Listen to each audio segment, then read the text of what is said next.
From Minneapolis? Oh, that's where my father-in-law and my brother-in-law live. Good. And Eden Prairie area. good Well, evening, my father-in-law is in Eden everyone. Prairie. My brother-in-law is in Minneapolis. See if I can successfully navigate to the first slide to get things kicked off here.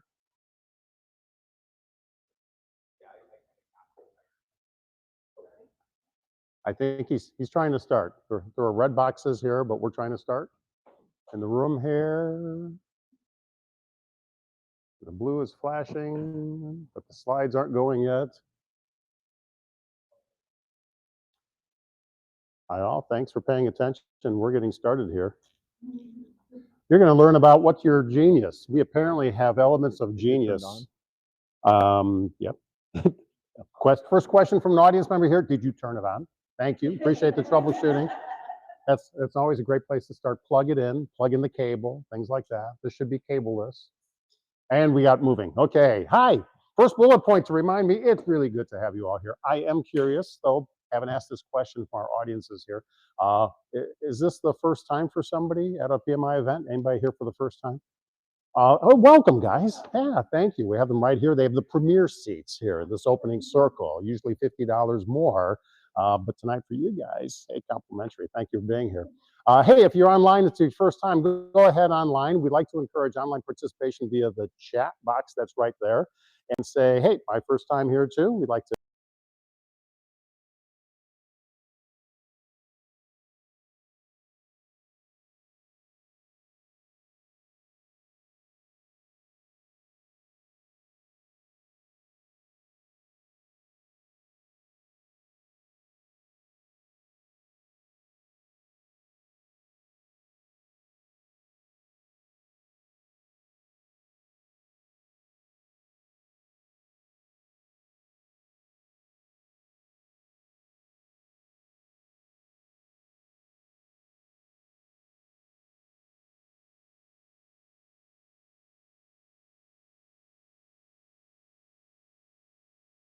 participate, by the way. Feel free to note any issues you have in the chat and participate.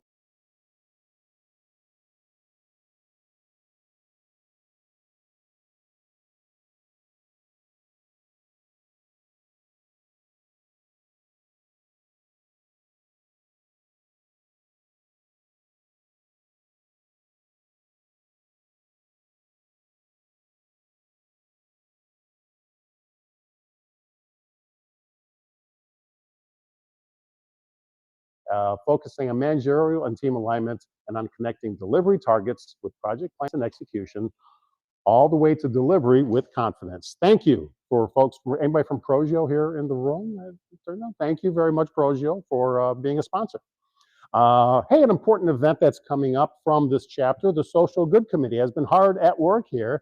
And actually this very Saturday, there's an event here at the Midwest Food Bank, which is 6450 South Belmont Avenue there. We're looking for volunteers from the chapter, including potential family members, including your family members. They can be invited to this, to be able to work on doing to better the community in this case. And Ruchika, I was right in that family members could tag along, including kids. Is that right? Okay.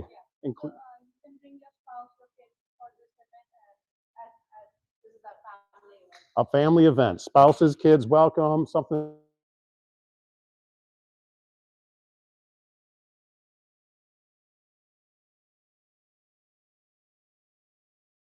good.pmicic.org if you have additional specific questions about what's going on here. Ruchika, did I cover it or did I?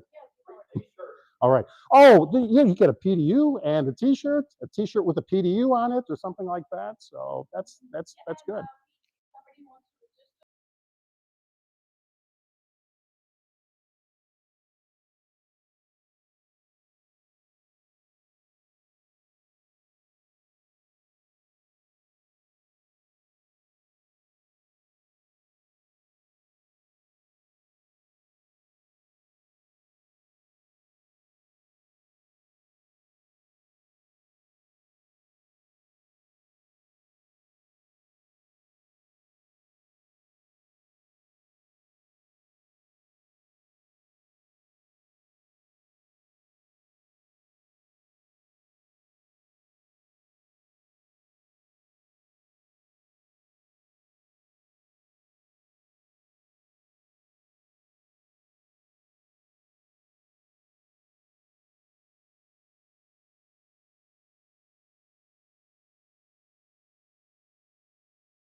forward there. It's time to recognize some of the folks that are new to the chapter. There are, I think, 22 new members to the chapter that are listed here. If there anybody new to the chapter in the room here, if you're new to the chapter and you're online, go ahead and say, hey, I'm here and I'm new to the chapter, so everybody can welcome you in the chat. So go ahead and do that. We not only have new chapter members, we also have members that have been recently certified. 17 of them, they're on this slide here. So congratulations, newly certified PMI CIC members. They've accomplished quite a bit. That's a nice collection here from just the last month here, new certifications. And there are some that are experiencing and celebrating, I hope, milestone celebrations. And in particular here, it's Cynthia Maples at 20 years. 20 years with the chapter, Cynthia Maples. Oh, go ahead and applaud. Sure.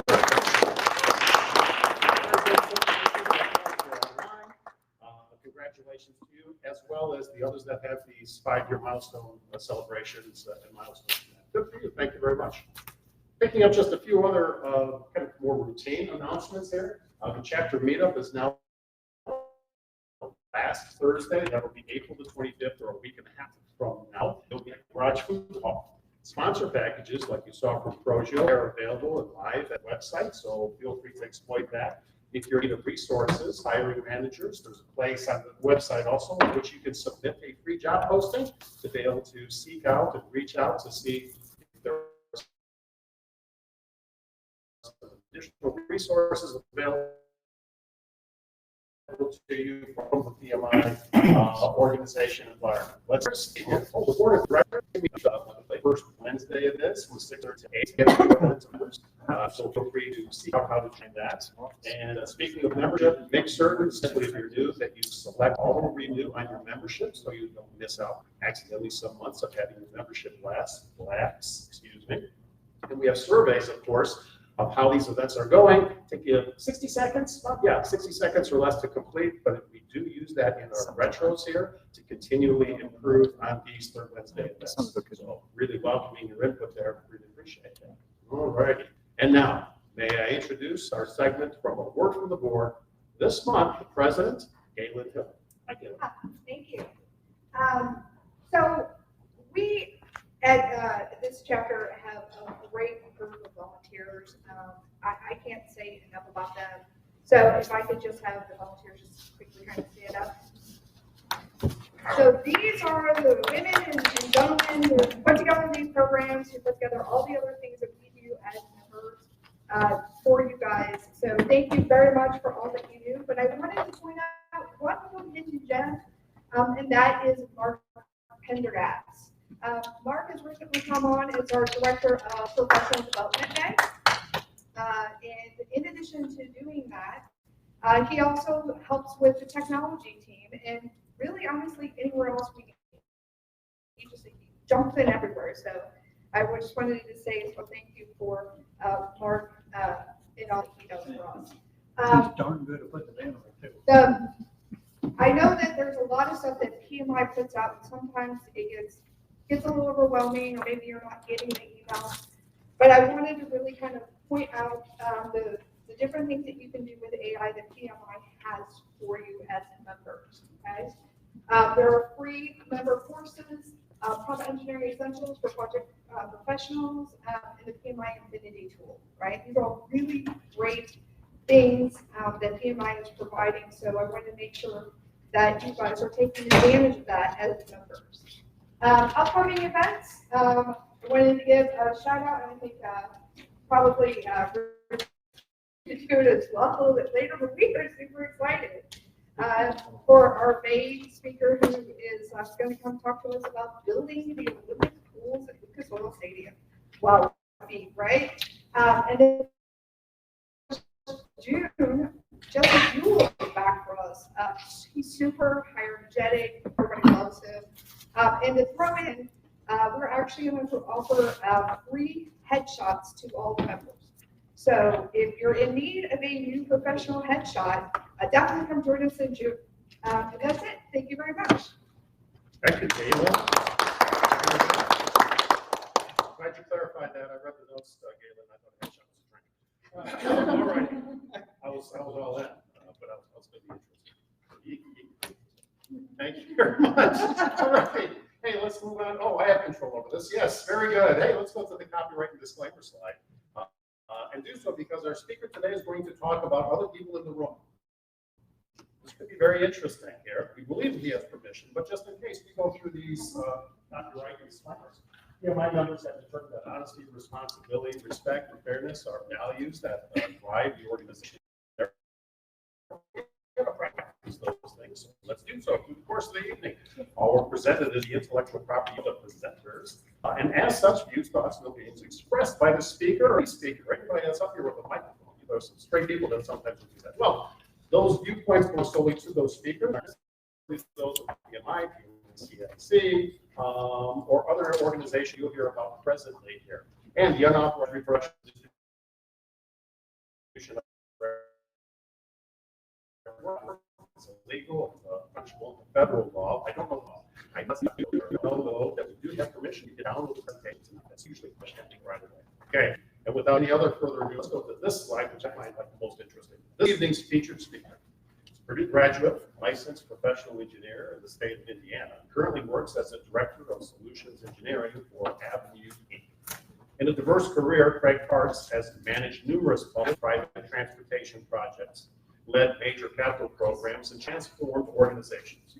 A strong believer in collaboration, our speaker has empowered staff and clients to think big, do things differently, develop an organizational culture, and clients develop quality of life. His passion for developing brings him here with us tonight to share his practical leadership experience and postgraduate education, executive coaching, and consulting. Please join me in welcoming tonight's speaker, Craig Parks.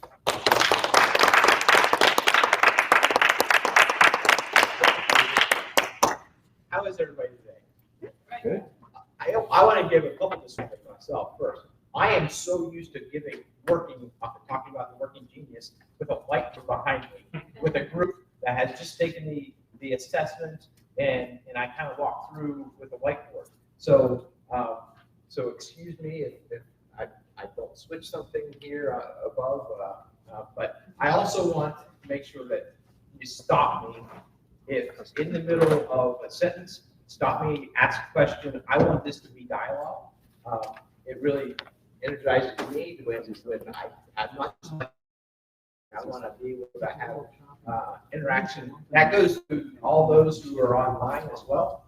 Just type the question. They will stop me, and I'll be able to read the question for all of you who are online. So, I want to kind of take a step back and why I'm an engineer, right? I've led projects, transportation projects for numerous municipalities, the state, but why am I here talking about this? Because I have a passion for people, for leading people, for guiding people, and why specifically the working genius? Because I have seen it work in my church. I've seen it work in organizations I've worked with, helped coach, organizations I've worked with, we've implemented it and seen it. So I also want to say the disclaimer, I am not an employee of the Table Group. I'm a big fan of Patrick Lencioni, who created who's the mind behind the working genius, he and his staff. But everything I will talk about, a lot of the stuff is from them, but a lot of it's my own thing. So I'm not speaking on behalf of them, but it is. I don't get any kickbacks. I encourage everybody to dive in, dig in if you haven't already taken the assessment. So what is the working genius? How many here, and maybe even online, how many have ever taken a personality test? What type of tests or assessments have you used? Myers-Briggs, DISC, Enneagram, anybody? Yeah. Well, the thing with the working genius is a personality test or assessment. It really isn't. I would say it's about 20% personality and it's 80% working style. And that's why I think it works so well in the professional realm or in the organizational realm. It's not just about yourself. It's about how you work in a team. And that's why I think it's so fitting for an organization like PMI, where you are working with teams all the time, guiding teams, teaching teams, leading teams, right? So it you can have multiple not multiple, you can have all sorts of personalities could have a certain the same working genius, because it's what moves you on a project, at work. What is it that just energizes you? That's your working genius. So it is an assessment. It is available. Again, I'm not even going to put up. You can just Google the working genius, the table group. It is a $25 charge to take the assessment, but it is. I'll walk through all the different things, all the different pieces and parts of the different geniuses, and but it is enlightening, and timing is perfect because many of the PMI board members just took it just before I think before we finalized Ink Me coming here. As many of the board members took the working genius, and I'll be actually even be able to tap into that a little bit so you can see your own board how the working genius can work in an organization. So the basics of the working genius is that it identifies the six fundamental activities that are required for any type of work. So again, it's not personality. It's about what has to happen on any project, anything called work. It could be any task at home. It can be a task in your church, in your organization, professionally. Just work for how individuals like to get work done. What part do you play in getting work done for your organization? And then where can you find those satisfaction from that? And then you can align that to the tasks that you assign to individuals and assign to yourself you work on. So what happens? You take the assessment. It will. There's six main working genius pieces. Or categories, and we'll get to that. But it identifies two of the six that would be considered your working genius. Those are the things areas that just come naturally to you. It gives you energy when you go home. You're like, man, that was a great day. Why is it? Because you were working within your genius. Then there's the working competency, where these are things that you are good at, and you can do on a team as part of a project, but it doesn't necessarily bring you the satisfaction. But again, it's a great tool. You can do it. You'll stand in that gap as need be. Then there's two that would be called your working frustration. These are the areas that either you're not good at, or it just drains you. It just I don't like it, and it you'll quickly just check out. And it is quite amazing when you take the assessment, you start looking at, oh, that is exactly me. So I said there are six different geniuses, and they actually spell out. I'm going to go back. Maybe not. Yeah, they spell out the word widget, WIDGET. So there's six different pieces, and I will talk step by step or piece by piece which one is. And I'll start with the W and end with T, but they also align themselves with projects and in the working atmosphere. The first genius is the genius of wonder. These are the folks who just often ask why and why not, and this can be better. They look and this can be better, right? And let's think about how we can change this up. They like to just solve problems or think about solving problems. They like to think of finding problems, and I wouldn't say that they necessarily like to fix the problems, but they like to point them out, and they can see that there's got to be a better way. They raise questions and say, "Hey, is this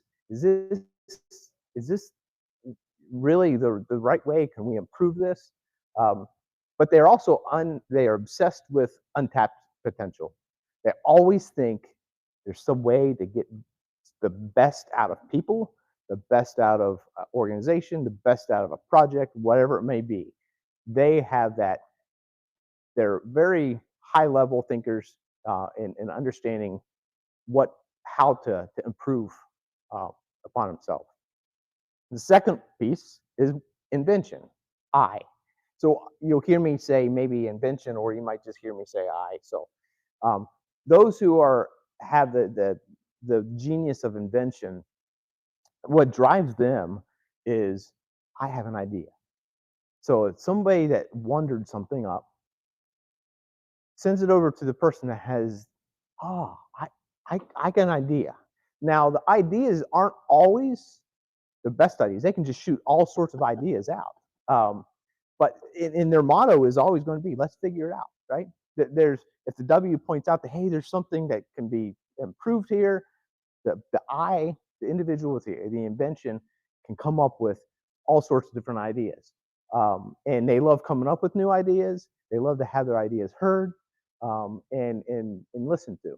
And they just get energy by thinking up new things.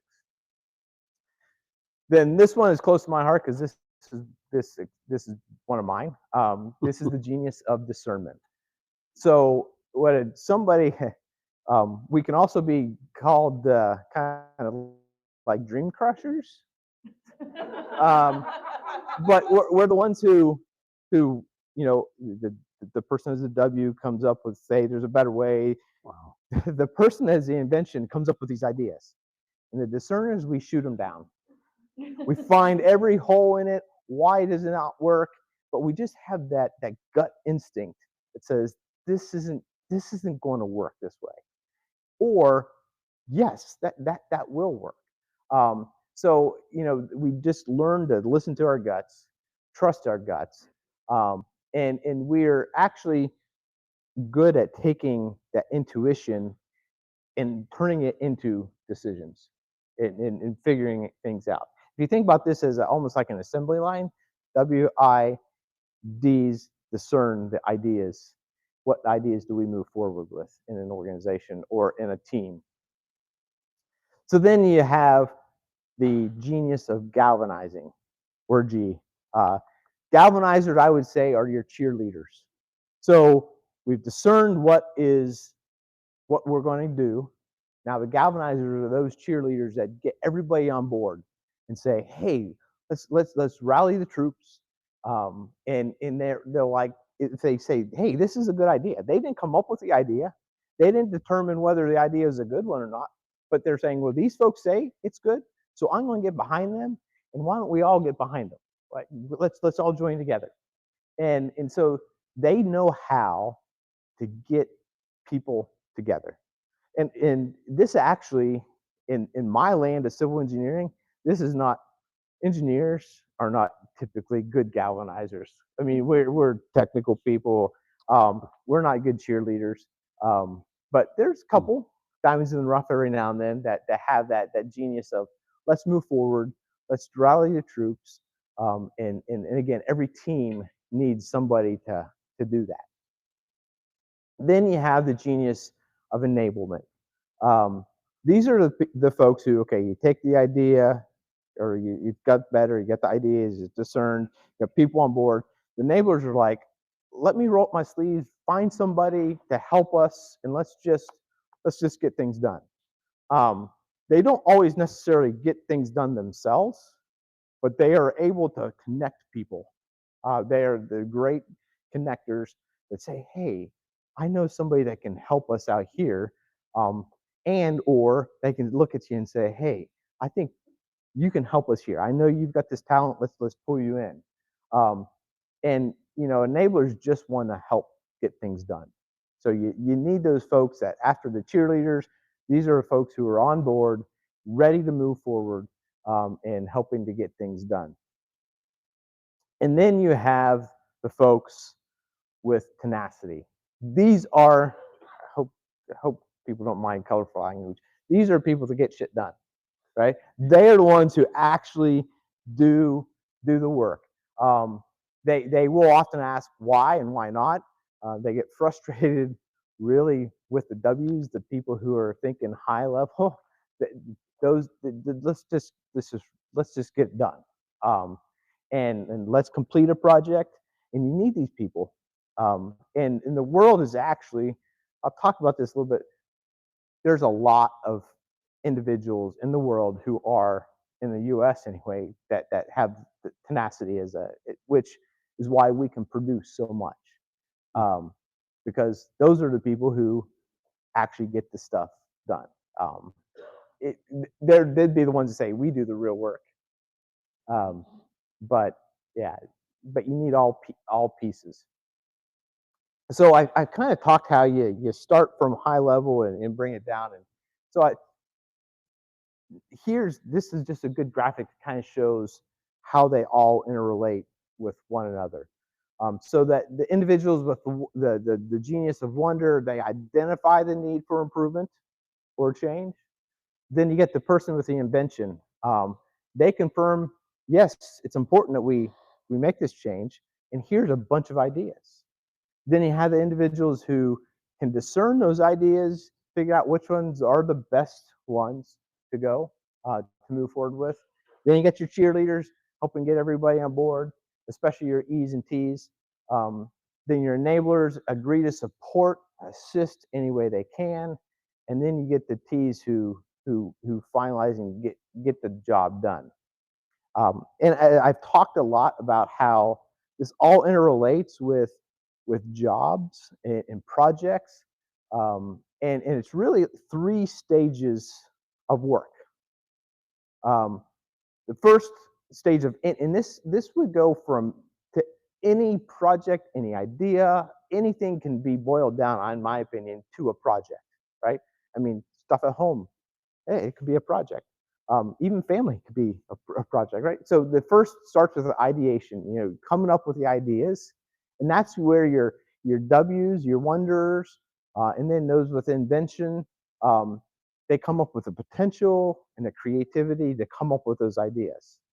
Then you have those in the middle that are the activators, the discernment and the galvanizers, the discerning which one are we going to go with, which idea, and then the galvanizers that help activate and really get things moving along.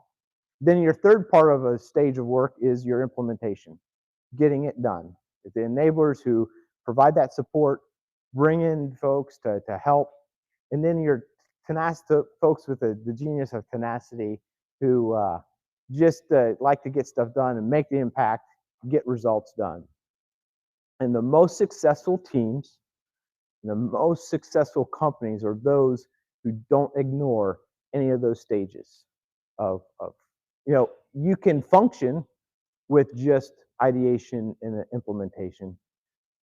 You can function with ideation and activation, maybe. You can focus or get that stuff done with activation and implementation, but those companies who really, really succeed, those individuals who really succeed, are those who can pull an entire team together that do these all 3 stages of work and do not ignore any piece of it. So I like to use examples too, and one of the best examples is flying a plane. So you're up in a plane, and the person that's you're flying around, person of wonder says, I think we need to land this plane sometime, right? So then the individual that has the invention genius says, okay, let's go to San Diego. Well, the discerner says, well, wait a minute, we're in a relatively small plane. We started in New York. I don't know if we have enough fuel to get to San Diego, right? Now, then it goes back to the invention. Okay, if they're not ticked off anyway, because their idea was, but it goes back to the inventor. Okay, well then let's maybe land in Colorado. So then, okay, the discerner says that works. That works. Then you have the galvanizer saying, okay, we're going to go to Denver. So why don't we start getting everything, tray tables up, and we'll call the airport to make sure that they're ready for us, and get the landing gear down. Then you get the enablers who are like, okay, let me help. I can help get everybody all organized. I can help clean up the trash in the aisleways or pick up trash and enable that. Then you have those with their tenacity. They're like, okay, I'm going to land this plane. right? But it's from the 50,000-foot level of the W down to the 1,000-foot level of those with tenacity. So how does this work? I've talked a lot about teams, but how does this work on teams or with teams? As a teammate, when you understand your own geniuses, competencies, and also understand your coworkers' geniuses and competencies, then you're more capable of working together as a team. And I'm not going to read all of these, but these are when a team focuses on this and actually works around the genius philosophy, they will be able to get more done in less time because they're going through those 3 stages of work, working it through with all the different talents that are sitting in the room or on the team, and helping the overall team dynamic. And I've seen it, you can transform teams through this mindset. As a team member, you can figure out what are your geniuses, what moves you, and try to align what am I doing, and why don't I maybe change what I'm doing to what is my genius? And if I'm doing something that really I don't like, maybe I should shed that. It works a lot better when the overall team is working in that same philosophy because it's not just one person saying, I'm not going to do this because I'm not giving up. It's it. Yeah. I'm sorry, I wasn't trying to cut you off No. mid-sentence here. And I guess I'm slow. I'm still processing. So you talked about how teams and organizations fare better when they don't ignore the 3, but then we've also got 6 here. And so are you saying in your experience you can just have those 3 different I don't know The W, yeah. Something like that? Well, Or how does that work? Because what you're talking about here and team transformation. So how do we make sure we have all 3 or all 6, or how does that work? Okay, so the question is, I'm going to repeat the question for those who are online, is I talked about the 3 stages of work, but then there's 6 geniuses. Yeah. Yeah, right? And can you have not all 6 geniuses? Well, you work much better. I mean, okay, ideation is that whole thinking that there needs to be something better, but the W's may not be able to come up with the idea. They just know that it needs to be better. So that's those 2 together. Okay. And then you got the D's and the D's and the G's who help activate and figure what are you going to do, and then get to rally the troops, and then you get the implementation, the E's and the T's who get a lot done. And the world again is full of E's and T's.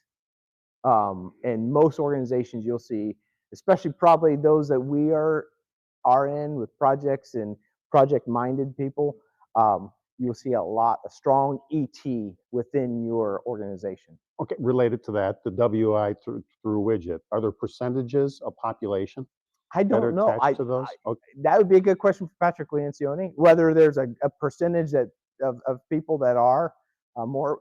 I just know that E's and T's are much more prevalent than that. That's well, not the majority, but the high population that have the E's or T genius. Because again, if you think in the U.S., we are all about getting stuff done, right? We really are, much more so than we're much driven. And I think some of that just may be that mindset we're from little age bringing into that. But transforming a team, yet when you transform yourself, it has limited possibilities, right? When the entire team operates with this understanding and knows each other, then a team can significantly increase the likelihood of success because they can then realign the tasks to meet those who of anything, of those who are dreamers, who need to come up and whiteboard stuff versus those who are going to get stuff done. And then as a leader of a team, which I assume many of you are, right? You're leading projects. As a leader of a team, if you operate through the working genius concept, you can then you have the authority or the ability to assign tasks based on an individual's strength. What is going to move them? They're going to be happier. You're going to get stuff done a lot better, more efficiently. It's just going to work. And you also you can then understand the things that each individual craves versus those things that crush them and really just push them down. I'm going. Go ahead. Yeah. That would offer kind of a lesson I learned from my projects is, we talk about how do you reward people, and I found I could reward people just by giving them stuff that was in their working genius. It was like money to them. Absolutely. You feed off of it. So again, to those who are online, the statement was, a lot of times we want to reward employees or team members. Some of the best way to reward them is to keep them working in the things that they just thrive on. And that's where this is where, as a leader, and working through the working genius, when you start aligning individuals, those who are happy with their job, they're high producers. Why? Because they would be extremely happy if my job required me to do this all the time, right? If I could only do this, it doesn't feel like work. This is just what I love to do. That's what this is about for me. I absolutely love just to lead people and just grow people and teach people. And I could be happy doing this all the time, right? If I could make a living off of it. Then working frustration, that's the other end of things, right? Those are individuals who just dread, you dread doing that task. And you're going to leave a company if you are forced to be doing this. You're not going to be satisfied. So if they don't understand that this is not you, you're not good at it, or you don't enjoy it, you'll leave a company or you'll leave a team, and or you just won't work hard. Naturally, I mean, it just doesn't work. Then the one in the middle, this is the one I would say, the working competencies, those things that you can do them well, but this is the danger zone too, on teams lots of times, because somebody can do something, and they did it good over here. Yeah, they're competent at it, but if they keep doing it over and over and over, it's going to be burnout. I myself, I have tenacity as a low competency. I can get stuff done, but the more tasks that I'm just constantly having to get things into the end zone, the more worn out I get. When I can think of things and look at ideas and say, yes, or connect people because I'm a DE, those are the things that would move me. And too much of a good thing or an okay thing is burnout. So there's also, we talked about what some of the goods, each of the geniuses has those things that they just crave. We've talked a lot about that, but there's also things that crush them, or just kind of push them down, right? So those with the genius of wonder, they crave having their thoughts and ideas heard and taken seriously. But then when others don't listen to them, they're crushed. They don't take an idea. You don't listen that this needs to be improved. We're just going to sit here and know this can be done. And the tension can often be the W's and the T's. So the W's, those with the genius of tenacity, can be that greatest frustration to those with wonder. Now, I'll talk a little bit at the very end about the combinations. Those who have W and T as geniuses, it's a struggle. I've met people, and it is because they end up redoing work all the time, because if they don't infill the in between, they get it done and then have to redo it, right? So then you go on to invention. Those with the genius of invention, they crave just to be given the reins and dream up different ideas.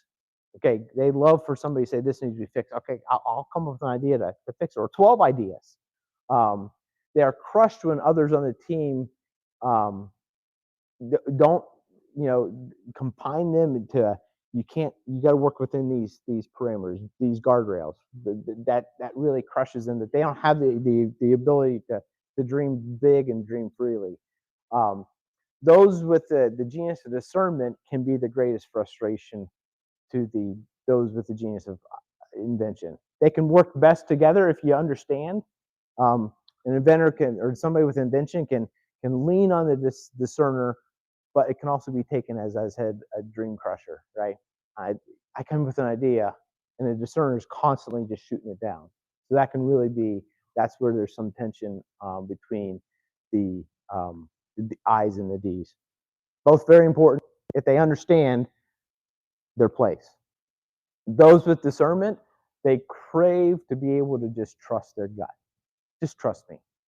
I just got this feeling it's going to happen. And when people don't listen to them, it's going to be okay. I told you so, right? But it's a way of crushing you. I told you that wasn't going to work. So we went through all this, and we had to redo it, right? And those having the genius of invention can be the greatest frustration to the discerners too, because they want to come up with these big high in the sky ideas that are not possible. It can become frustrating with too much. But again, they can also work best together when working together. Then those that are galvanizers, they crave having individuals on team get excited with the direction that things are moving. And they're crushed when people don't get excited and when there's apathy. When people just don't seem to care, the galvanizers are like, come on, I'm trying to get everybody excited. And those who are burnt out, that are probably operating within their competencies way too much, can cause the galvanizers to really feel crushed. Because those are the individuals, you're burnt out, I'm done. And so those can be the one. It's not any certain one genius. It's those who might be operating and are just burnt out. Then the enablers, they crave just feeling useful in serving as a team's connector. That's what moves them. I love to connect people. Oh, you need that? I know somebody over here. I just love to connect and network with people and get that done. But then we're crushed when others just jump into work and don't need them. We want to feel like we are a part of the team and that we're being taken seriously and that we can help you. We want to help. When we're on the outside, we don't like to be on the outside looking in. And those with the genius of galvanizing and tenacity can be the greatest frustration for those with the genius of enablement, because they'll skip them. The galvanizer will skip right to those who are going to get stuff done, and the enablers are. Enablement seems bad. We have it in bad context, enabling somebody. Really, it's about bringing the best, and when we don't get to do that, it can be really crushing. Then finally, those with the genius of tenacity, they crave clear direction. That's why the W's are so much of frustration, because they're seen, especially if somebody's a WI and somebody's got the T. I mean, your heads are in the clouds all the time. Let's just get stuff done, right? You're just always constantly dreaming. You don't really do the work. We're the ones that's the those with tenacity. Yeah, others constantly just change their minds. I got to redo it. I got to redo it again. Come on, I got it done already. But they love their lists. They love to check off the list, create the lists, and just get the things into the end zone. And when they constantly, the list keeps changing, it crushes them. It's frustration. So how do you? This is a lot of text. Again, we're going to be able to share. Anybody can download this. But how do you apply this in your team? Well, it's understanding your team. I would highly recommend. Again, I'm not selling this. I'm not here to sell for the table group. Well, I highly recommend, if you have a team, you lead a team, have everybody take 15 minutes to do the assessment. And then you meet with the entire team. and they will read their assessment, and you can start discussing and understanding each other. And then map it out. Map out your team. And I'll show you a map. It actually, the Working Genius, if you're doing a team, it comes out and it allows you to actually map your entire team. You can see where the holes are. You can see where you really have a lot of individuals in one area. And then you can adjust. That's where the power is when you can adjust in any project to make sure that people are fitting in to the right piece, doing the right thing, and rebalancing your team to that. So I talked about mapping a team. I'm going to use an example. It is kind of good that the board took the assessment before I was going to speak. So they are all willing to share their results with me, and I'm sharing it with you. So we did get permission from everybody. And this is one way to map it. You can see everybody's, the green is everybody's genius, the yellow is everybody's their competencies, and the red is their frustrations. So I'm sorry, I know we're about to get into some really interesting stuff, but so can someone have like a third thing that's really close to their Yes. second? Is that so that Yes. is a thing in this Yes, as well? yes, because you might even take an assessment. It's like you could today, tomorrow. There's some that are very, very close. Okay. Yes, and that's why even I would say, like me, I said tenacity is a low competency. It can easily become a frustration. Got it. Yeah. And so as we're looking at this, it's not necessarily that these two are very high and this. Yeah, no. And some have asked, okay, this is why I think what the first one is your highest. Your last one is your lowest, and everything else falls in between. They just put it in order of your assessment score. I don't know how the math behind it works, but it works, and Table Group's done a great job. This is a good map, but this, and you can't see this, but I'm going to use a real life example. I'm going to ask for some. Hopefully, I ask if some willing participants that I call up, or if they're willing to come up and I can work through, see. But one thing about this kind of will help you as you are leading a team. If you get a team map, what you can look at. From the board of directors, what I see, you can just see the list being, again, it's pretty small, right? But you can see that the list, there's actually, the cool thing is every genius is covered on the team, and there's no gaps. When you run this through your team, you may find that there is somebody that may not have the genius of one of them, invention or galvanize. Then you got to think about things. And on this, the board of directors, very light on invention, the ideas, or the idea makers. But if you go back to this one, there are 9 individuals who have competencies in that, which is good. So those individuals know that, hey, I have this competency. I'm not going to be required to be doing this all the time, coming up with ideas. You're not going to rely on me, but maybe every now and then I can help come up with ideas. So enabling and tenacity, I've spoken about this. Look at your enablers, which honestly, as PMs, project managers, this is perfect. Really, it is, because you are able to connect people, see stuff, and help get things done. I think that's great, but you also get stuff done. Most people, in your profession or in your career, you move to project management. Why? Because you've been able to get stuff done, right? So that's why tenacity is pretty strong too in this group. So you've probably moved up into project management because you're able to get stuff done. Now, there are some people that are not good project managers, right? It's because they may be able to get stuff done. They may not be enablers. They may just be dreamers. That's why I said the W, the T's. I don't think we have anybody here, so I'm not going to be criticized. But somebody with a WT has real hard time making money. because they redo work and redo work and redo work if they're not relying on their entire team. As a leader or a manager, they're going to be the ones come up with changing it, and they're going to do it themselves. They're going to change it, and they're going to do it themselves. They don't do it. So they are I think the greatest tension of anybody. I talked about the invention in this group that very light, but there are 9 that have the competency. Then brainstorming, I did look at this too. When you're doing any type of a brainstorming, whiteboarding, there is nobody on the team that has discernment as a genius as well as a W and an I. So that means if you're doing any brainstorming, keep those D's out.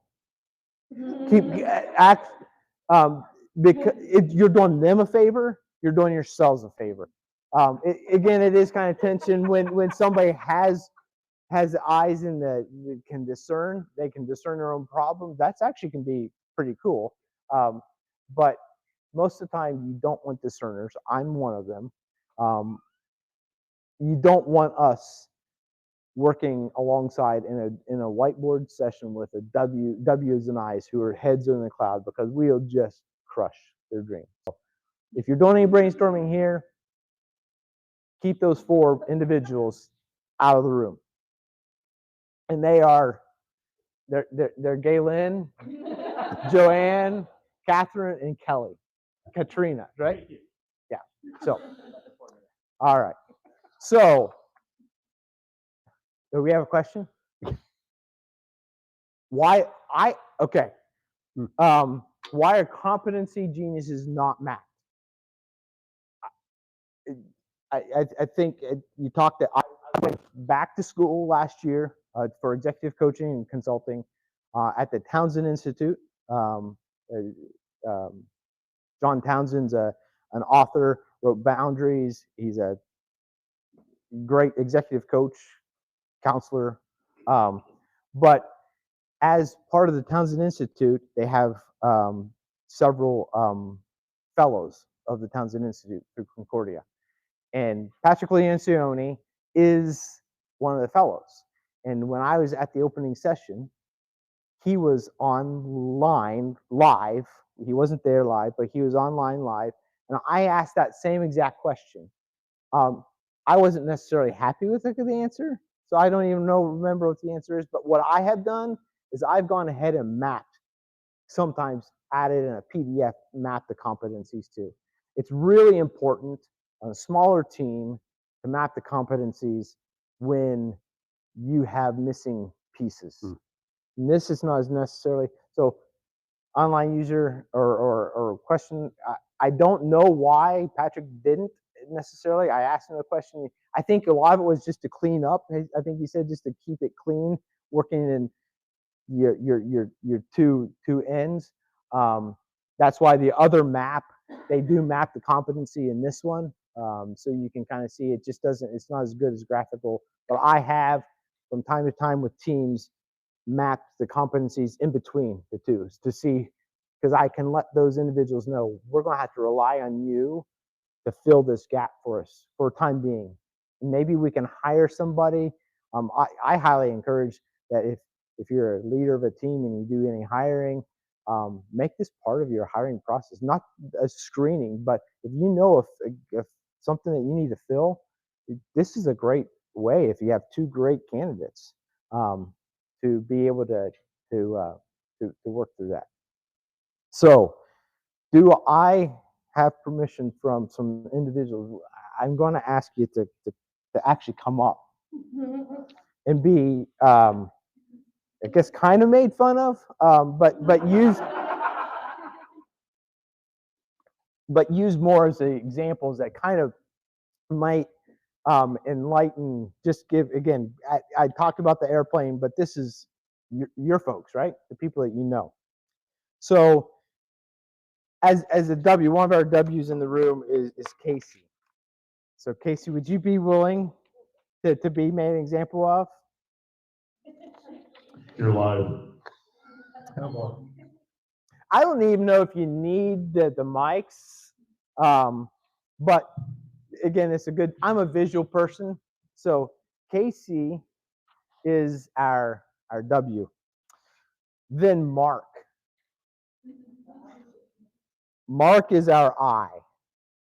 And so if you're willing, you can fix, you guys came up with we talked about it earlier. He always comes up with ideas, right? Then you got D's is Galen. You're D. Yeah, you guys are even working to spell it out, right? You're D. There you are. You can come here, that's okay. Then our G in the room that I'm going to pick on anyway is Roseanne.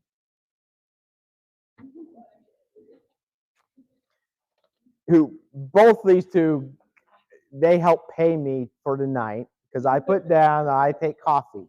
That I said, give me a cup of coffee, and that will be my payment. They both brought me because I upped the ante today. Sarah asked me if I could, I forget what it was, share the slides. I said, if you give me another cup of coffee, you can share the slides. So, so thank you both. And Roseanne's our G. Our E in the room, I'm going to pick on Sarah, who's my coworker here. She's our E. And then our T, I'm double picking on somebody who is a G and a T. Roseanne. Oh. She's got multi-personality. She's going to jump on either side of Sarah here. So somebody told me that this group here, and some of the other board members, are going to be taking or going on a PMI event, right? Up in Nova Scotia, right? Okay. So you're all of you are going on this trip. You're not, okay? But all of you were kind of had discussed it, right? Okay. So this is my interpretation how that all went down, right? Now I will add some. I'm taking some artistic license, probably in this discussions how this discussion may have gone, but I'm framing it in the context of the Working Genius, how they decided to end up as a board to go to Nova Scotia for a PMI event, because there's PMI events. Sarah showed the calendar with me. There's PMI events all over the place, right? So first you had Casey saying, I think our board should go on a larger PMI event rather than just always being here in Central Indiana. That sound about right? He's like, I think we got to go on a trip. Maybe not. Okay, artistic license, right? Okay. Then you had Roseanne, the I, saying, no. You had Roseanne, who is the T saying, don't ask me to figure anything out. I don't come up with ideas. But then Mark jumps in and says, hey, I love Orlando and I love Disney World. So let's go to Orlando training. That's in June 24th to June 27th. It's a Monday through a Thursday, right? Why don't we do that? And then on Friday, I can go to Disney World, right? I said that. Is that exactly what you said? Then Galen as the D came in and said, no, that's a long time for some of these individuals to take off work. I mean, that's a Monday through Thursday, and Friday they're going to be traveling probably back. Plus, it's really, really, really hot in June down in Orlando. So do we really want to do that? So then it comes back to Mark. Mark is a willing, good. He didn't get crushed because he's not going to be able to go to Disney World. He says, okay. Comes up with another idea. How about going to the regional event up in Nova Scotia from June 20th to June 22nd? That won't take nearly as much time, right? It's only a couple of days. It's going to be a lot cooler. Nova Scotia is awesome. Canada is awesome in the summer, right? And beautiful, right? So, okay, let's do that. So then it goes back to Galen. She says, that's much better choice, right? That's a Thursday, Friday, and won't require everybody to be gone an entire week. So then the G, goes back to Roseanne. She said, "Awesome, awesome. I'm glad I didn't have to figure anything out, but I know now that we're going to Nova Scotia, and I can rally all the troops, and get the entire board excited, and I want to tell everybody about this opportunity." So then Sarah comes in and says, "Let me," okay, she's the E, "let me get somebody to help get a schedule together, and I'll work with some folks to figure out the best airfare, maybe find where we should stay. We'll get some people to help us do that." Then it goes to Casey, says, he's a T. Okay, Casey's a W, sorry. He goes back to, "Sounds good, Sarah. I came up with the original idea, right?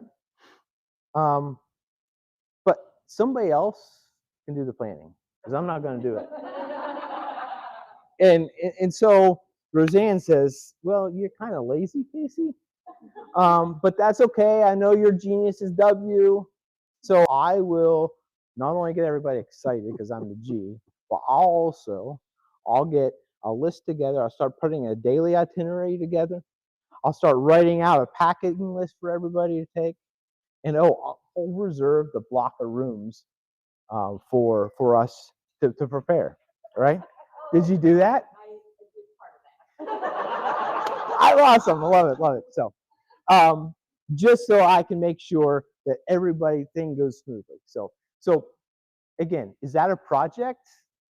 Uh, yeah, kind of, right? Coming up with an idea. That's why I say it can be the working genius can be applied to work, can be applied to home, any organization that you're a part of, any group, any team, to successfully come up with. First, let's just get the idea down to let's get stuff done. Let's get the list together. So I want to thank you for that, for being my guinea pigs. Yeah, it's okay.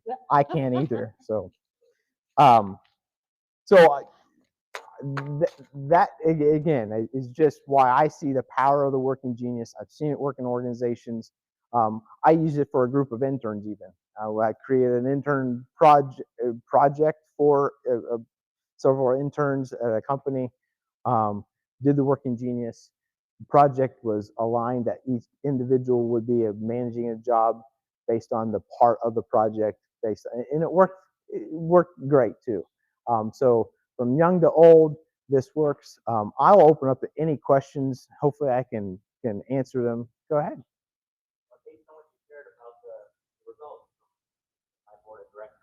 Mm-hmm.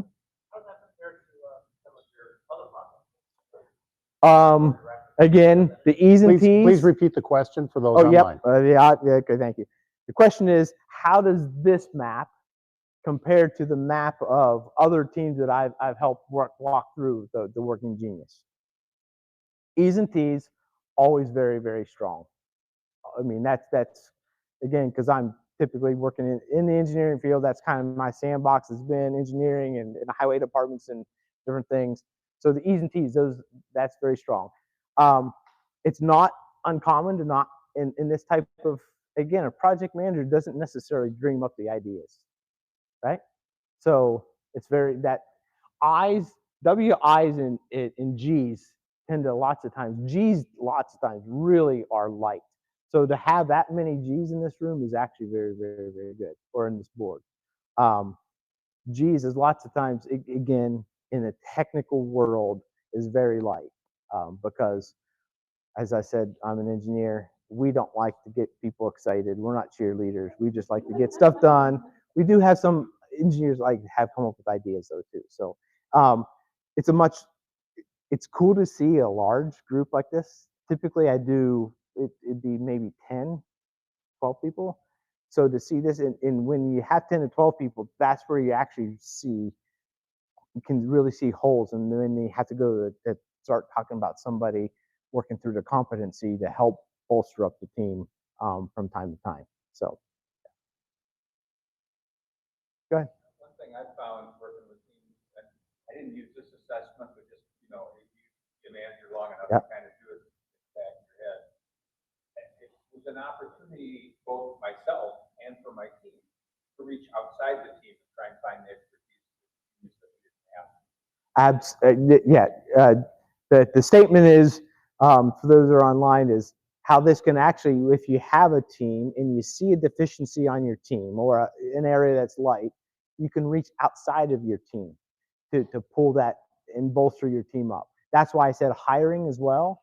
If you're at the position that you're looking to hire, you can hire based on your gap as well. But you're right, on a team you can hire subs or other people from other areas within your company that may have that that genius to be able to, especially if it's like this a brainstorming event, somebody coming up with idea. That's where you can. Outsiders lots of times are great at the WI. If they have the WI, give them a clean perspective too. Is always good to pull in from other teams. So galvanizers would be hard to do from external though. Yeah. On your left, and Yep. then maybe we'll give you a break. Okay. So I'm going at this from the perspective of being in teams that are younger or less experienced or less secure. And I'm wondering if you've ever had that experience. What I'm wondering is in a case like that, where if you have a team that isn't quite as secure with who they are as we are here, Mhm. How do you make sure that those team members don't answer the assessment as to who they think they should be instead of who they really are? So the question is, how can you make sure that, especially with younger individuals, make sure they respond to questions honestly, not who they think they should be? I don't know. Okay. Yeah. You know, other than trying to tell them, again, it's not about work. It's about everyday life. Even what do you get excited? What types of things move you? And it's not like specific types of projects, but what part of a project move you? So again, I think this is probably a much better assessment than say a disc, which I think I know from years early on to now, my disc has changed significantly. So where this, I don't, I think again, you can't. There's built in the assessment lots of checks and balances to make sure that they ask the same question multiple ways, right? But you can't guarantee it. It takes the individual. Yeah. Thank you. Caitlin?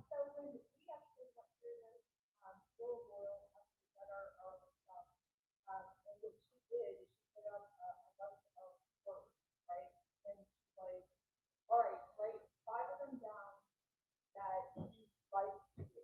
Not that you're good at, but which you like to do. It gets them in the frame of mind more so, not who they think it should be or how it should be, but who they really are, right? So it is that tool that helps us in the frame of mind.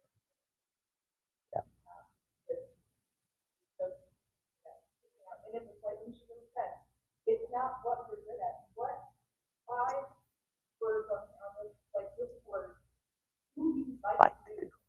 Yeah, and I think I'll follow up with that. It's asking, what do you like to do? Letting them know that you're planning to use this so that then you can make sure they like what they're doing. But younger age, you may not necessarily know, but they've probably been through school, so they still might be able to. Yeah. Ladies and Very good gentlemen, question. please applause for Craig Parks. Express Thank your you. appreciation. Thank you. Let's hang up here for just a second. Okay. We'll let you go. Hey, do you have some more time to come on back on stage? We'll Sure give you do. a little break, Sure but we do. can do some more Q&A. Yep. Gang, as well as maybe have a little fun. We also want to express our appreciation in a different way too as well. Do we have it to shine on the screen here? We have a very official thing that's coming. Here we go. And our president herself bears this coffee mug, which you get to Awesome. take with you. Since you work for a Awesome. cup of coffee, you now have a mug to carry it in. Thank you so much. Thank you. And our official certificate of appreciation. Thank you very much. And we'll give you a bit of a break. Oh, there's a photo op first. Okay. Smile.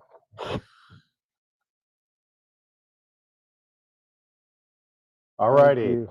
Okay, thank you very much. We'll now slide over to the next segment here and give Craig a chance to take a sip of his cold coffee, I'm sure, and give him a bit of a break here. There is a raffle that's coming up after our next segment, but now it's time for the segment. Not quite ready for the meet and mingle, but it's time for our volunteer of the month.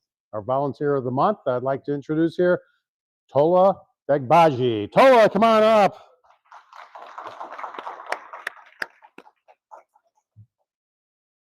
There you are, Tola. Tola, welcome back. I think you've been here before on stage with me, type of thing. Is it just as exciting? Forget that question. Tola, I understand seriously that you have taken on a new volunteer role with the chapter. Tell us about it. Yes, I have taken on the role of Director of Education for the chapter, and this role, this is a new committee. Our goal is to help our members with preparing for certifications, opportunities for study groups, working with training providers to try and figure out which ones might be good for us. So lots to come. Tola, And we're recruiting. What's the name of this committee? The Education Committee. Sounds straightforward. The Education Committee. How many members of the Education Committee are there? Right now, we have 3 people who are interested, but we're looking to have maybe 3 to 5. So if anyone's interested in helping out, please email education@pmiclc.org. All right, and would love to hear from you. Tola, if someone were to sign up for the committee, what type of work do you expect out of a committee member? What should they expect? It'll be a lot of research, I think, initially, figuring out where we have potential for providers. It may be responding to emails that come in, looking for information about certifications. We hope to be able to gather feedback from members on what they're interested in. So it may be doing some analysis with the data, but this is a brand new initiative, so it's like a startup, what I'm saying. You get to help shape it. Oh, so you get to do that clear whiteboard that we were just hearing about from Craig. Very good. Tola Begbaji, everybody, our new Director of Education Committee. Thank you very much. Hey, Craig, have you had a good enough rest here? Yep. Why don't you come on up here? We're going to go here. Can we check on, we took a number of questions from in the room. Are there any online questions that we didn't field? And I got a head shake no on that. You want the table as well? Yeah, why not? Because it looks cool. Looks okay? cool. Do I need to have my mug right there? Place to put your coffee cup. Where's your mug? Did you get rid of it already? Right there. Okay, we're just going to go to regular voices here. Whoops. Hey, Craig, I had a question. I couldn't help. When I saw that you were speaking, I paid the $25 and I also had took the survey. And I need some counsel. Okay. I think it's counsel. You said I and D. They're like I this. and D. Mm-hmm. That right? WID. Yeah, I and D. They're like this. What happens if I'm both I and D? Well, I think. Do I need help? I don't know. I don't think those intermediate ones are as big of attention. It's individuals that have I and D's that working. When you can come up with the idea and discern the idea, actually you have a much more refined idea to come up with to begin with. So you're kind of in this idea. It's going to work. Now, it can limit you on thinking freely. Where I said the eyes, where the eyes get crushed by not being able to have freedom. Yeah, like those you voices. You kind of crush yourself. Yeah. In that. Okay. The voices in my head that argue with me that said, no, that was a stupid idea. Yeah. That's exactly. Okay. Yes. So I don't need counseling as bad as I thought. I didn't even get to this because I got to the example and we had fun. But it's good I didn't because I like to go through the combinations when everybody has taken the assessment and you read it, because when you read the combination of your two geniuses, it is sometimes mind blowing. You just see, oh wow, and so they have every combination spelled out. It's in the presentation here if you want to pull it down. It's also on the Working Genius website, but it nails you perfectly. Usually and it gives you it comes up with your name, not just a wanderer or an inventor. It has a new different name as well. So a lot of power in just understanding that and saying that it's a good truth check too, to say, is this right? If it's not, it didn't go on automatically. That's me. Then maybe take it again. Maybe spend another $25. This, yeah, okay, I'll have to think Maybe you twice about failed. that. That's a pretty good idea. No, it isn't. That's a stupid idea, and you ought to move on. Because, I'm not the idea guy, right? because my secondary, Mhm. W and T. Okay, so I'm really in trouble. Yeah. You're not good even going. mix. He's thinking No, about this. He no, didn't know that no, before yeah, the yeah. session. So, hey, let's check for questions here.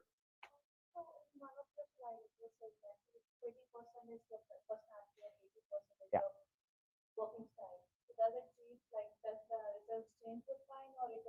I don't think so, because again, what type? It's not about specific tasks. It's about the type, the generalities of tasks. Question was 80%. One of my slides talked about it's 20%. The Working Genius 20% personality, 80% working style. I think again, if you answer the questions as if what do you get enjoyment out of, what types of things, in specifically like talking about certain words, like that's not even project related. Just what kind of moves you, this or this. Um, those are definitely. I don't think that changes all that much. Not like I said, like the disc. I know that as I moved into different roles, my D came so much out, much more as I changed roles than when I was just an engineer, and the C and the S. So A follow-up from Follow-up. Rushika, a follow-up from this reporter. Mhm.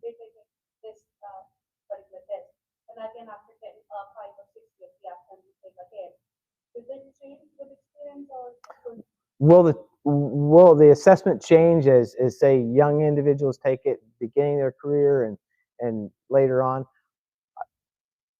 I don't know.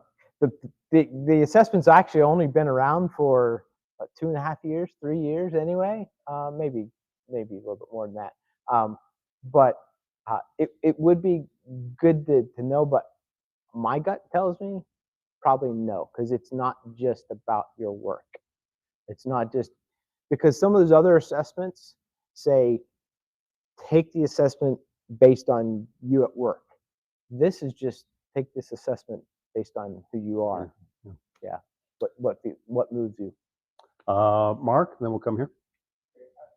I've been thinking about this, and maybe a way of looking at it is in my career, I've had assignments where I can't wait to get out of bed in the morning.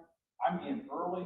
I'm all over it. And I've had other ones where I'm like, I gotta get up today and do this, and I just don't want to do it. And I think that's kind of what it's getting to is things that you just really gravitate to versus things you are really putting on. It definitely pulls out things that I guess I'll try to repeat what you said is that it throughout a long career, if you look back at different times of life, different seasons of life, what projects maybe you worked on, sometimes you were just so excited about it. Sometimes it was hard to get out of bed. If you look at that, it's probably because of what role you were playing. It's absolutely right. Again, this just puts the cool thing is just puts some tangibility to what you felt and gives you an idea of that different seasons. So again, that's my gut would tell me probably not. It probably doesn't change, but yeah, you never know. But I know certain things move me, and always have. Investing in people's always been movement. If any type of role where I can help people and enable people and connect people, that's me. And if I can come up and say, yes, that's a good idea, and no, that's not a good idea, those are just things that I like to be heard, right? And listen to and be part of the active part of the team. think we have one here, sir? Is there somewhat of a mapping between different widgets and roles within the CEO down to staff? Um, Are there commonalities? I don't think it's as. Again, I'm trying to think about the different organizations that. I would say probably no, because again, it's not quite like. Again, I keep talking about the but these you end up a lot of presidents of companies and everything is very, very, very driven. This can you can be very, very driven because you're just enjoying what you're doing. So actually, the best working teams, the best working leading teams of an organization, best run organizations would have at their executive level all of them covered. And again, a company I've worked with, I worked for, was very high ETs on the leadership, and you could really feel it. There was missing pieces. It's just like, how can we want to get stuff done, but we don't have people that think outside the box, think of new stuff and ideas, and that's very missing component. So it can stifle a company if you don't have the widget on your leadership team, on your middle management team, and even on your team from top to bottom. So you sure can have a follow-up, I think. Can you have a follow-up? Yes, I want to hit online next and Yep. then maybe come back to Mark. Okay. Oh, your point. Okay. Yes. A follow-up question first. Situational, meaning at the executive level, I would imagine there's a lot of right behavior, often thinking about where they're going. When they get into the boardroom or something to that effect, when they get together, the other behaviors come out because that's kind of the role they're playing at that time. Just throwing it out. Is it situational at all? Because within their organization, they're the dreamer, the W. And when they get in with the rest of the crew that they work with, they're not. The question was, is it situational? Say an executive side of a company that, as say a president and CEO, you've got to be the dreamer. I'd also argue, wouldn't you also be the galvanizer? Isn't that really the role you're wanting, not the dreamer? I think the best leaders are those who understand themselves and don't rely on themselves to be the dreaming of different ways. That their staff, other staff, they can fill the holes.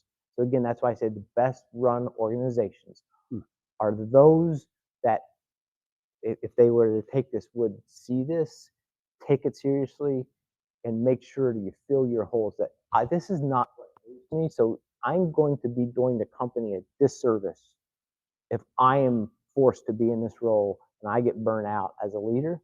I don't want that. I'm going to rely on somebody who it moves them to come up with those ideas. I'm going to look at that person. I'm going to name them my chief ideas officer, right? Whatever it might be, to be able to move the organization to dream big, but also then be able to discern when you dream those big, and then those to get it done too. So, but I would, again, this is all Craig's opinion, right? But I would say no.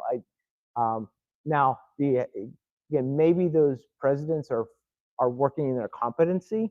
Maybe that is that can be. But again, if they don't get it bolstered up, they will get burnt out. Especially if they don't have the G, trying to rally. And that's what the company I was talking about is there was no Gs.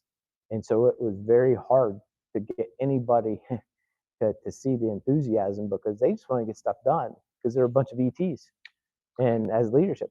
Craig, we have an online Yep. Participant, Steve here, who's asking, it seems to be a pretty sophisticated question because I don't recall you talking about responsive versus disruptive strengths. Oh. Well, I would responsive versus disruptive strengths split. Is that a thing? I don't know. Maybe it is. Strengths finder, maybe. I don't know. Maybe a different. Yeah. Was it the Working Genius you worked on this? and maybe somebody that led it maybe came up with responsive versus disruptive strengths. So we'll check in on that. Yeah. Okay. He's responding. I'm in IT, so we got to chuckle that I'm primary. That's an distributor. Disruptor? Disruptor probably. Spell check. Yeah. Worker form. Huh. You come up with the idea, you get stuff done, but you may be that you're calling disruptor. I think you might be thinking the discerner that can sometimes be disruptive to the eye. But you may have, it'd be interesting if you're in IT, if your competency is the discerner, the one that can discern those ideas. But maybe disruptor, you're thinking discerner. All righty. Well, checking the clock here. We had some would you rather questions, but we don't have time for them, unfortunately. Okay. As the case All may right. be. I'll check with, I think we may hang around in the room here a little bit afterwards. Maybe we have some time to do that. But we would like you to participate in the raffle. I did promise a raffle. So who's orchestrating that here? We have some giveaways, one for in the room and one for folks that are online. And here they come. Online. Online is red. Okay. Online red. I think we have a credit for a future event. Is that what that is? $25 off of PDD or a coupon for one of these events as well. Okay, let's see if somebody online wins. If you select the red and announce it, we have people in the back there that know which number is assigned to each online person. 232-9995. 232-9995. We have this. You must be present to win. Ken Rowe, you still there? Ken, congratulations, Ken Rowe. Very good, sir. Excellent. Okay, and what's the book, Nicole? Really loudly for the in-person raffle winner. Awesome. Excellent. Maybe you could get autographed. But No. Just last three. 635. 635. have to be present to it. You're all here. Okay, this is good. Somebody. It does say 635, right? I'll check that for you. You go ahead and select the other one. This says 635. Confirmed. Okay. It's not your class. 629. Hey, that's me. Yeah. Right. Awesome. Congratulations. Congratulations. All right. Again, Craig, thank you very much. It was great. No problem. Great having you here, really getting the insights from you. Guys, everybody and online, be sure to respond. Okay. We have a follow-up from Steve that you can read there, Craig.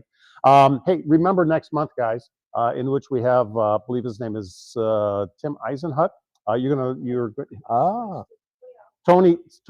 Eisenhut. Tony Eisenhut. Will be here to share with us the massive project of putting in Olympic pools inside Lucas Oil Stadium and all the fun that would be. And so please be sure to reserve that. And we will be at the University of Indianapolis at that point in time. We'll be at the University of Indianapolis for that venue physically. Okay. And with that, everybody online, safe trip home. Your bedroom from wherever you are, perhaps. No, I'm sorry. I'm mixing things up. Hey, folks, thank you for being here today. Safe trip home. Be safe out there, truly. Folks online, thanks a lot for joining us. Look forward to having you in person, perhaps at the next one. And that's a close to this event. For people in the room, though, you are also welcome to hang around because Galen has some stuff to talk to us about. Thanks, everybody. So, based upon feedback from all of you, this our networking, our true networking section. So, we are now opening up the room to mix and mingle, talk amongst yourselves. If you need to chat, please feel free to do so. There are topics on the table to help out conversation. So please feel free to use those as an aid. I will tell you that if you read through your questions, that there possibility that you could be entered into another drawing for a voucher for a free program or $25 off of the game. Survey. Oh. And you can, and yeah, And if you could please fill out our survey, just scan, fill out the little thing, the survey will come up. This is how we improve every month, right? This is where you can tell us what topics you want to hear. This is where you can tell us